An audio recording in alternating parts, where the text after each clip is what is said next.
पुण्याच्या पुरंदर तालुक्यात खानवडीत अन्न आणि नागरी पुरवठा मंत्री छगन भुजबळांचं हेलिकॉप्टर लँड करताना पायलटची मोठी चूक झाली। भुजबळ महात्मा फुले जयंतीनिमित्त आयोजित कार्यक्रमासाठी जात असताना नियोजित हेलिपॅडवर हेलिकॉप्टर उतरण्याऐवजी पायलटनं ते कारकिंग पार्कच्या जागेत उतरवल्यामुळे काही काळ गोंधळाचं वातावरण निर्माण झालं होतं। कार्यक्रमासाठी स्वतंत्र हेलिपॅडची व्यवस्था करण्यात आलेली होती, मात्र खानवडी गावात पोहोचलेल्या हेलिकॉप्टरच्या पायलटला कार पार्किंगमधील मोकळी जागाच हेलिपॅड असल्याचा भास झाला आणि त्यानं तिथेच लँडिंग केलं। घटनेनंतर पोलिसांनी तातडीनं पायलटला योग्य माहिती दिल्यानंतर हेलिकॉप्टर तिथून हलवण्यात आलं।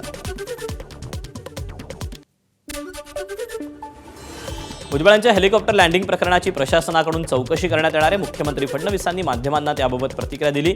हेलिपॅड स्पष्ट दिसत होतं का, पायलटकडून नेमकी चूक कशी झाली किंवा काही तांत्रिक अडचण होती का याचा तपास केला जाईल। दरम्यान या प्रकारामुळे सुरक्षा आणि समन्वयावर प्रश्नचिन्ह उपस्थित झालं असून भविष्यात अशा चुका टाळण्यासाठी अधिक दक्षता घेण्याची गरज व्यक्त केली जाते।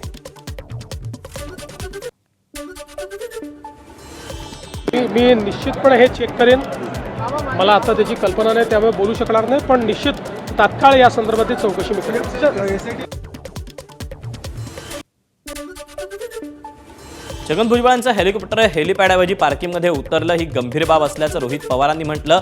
एक पोस्ट करत रोहित पवारांनी आपलं मत व्यक्त केलं। अनेक विमानं हेलिकॉप्टर्समध्ये देखील देखभाल दुरुस्तीसह अनेक त्रुटी असल्याचं रोहित पवार यांनी म्हटलं। तर अनेक विमानं हेलिकॉप्टर्समध्ये देखभाल दुरुस्तीसह अनेक त्रुटी या राहून जातात असा उल्लेख त्यांनी केला।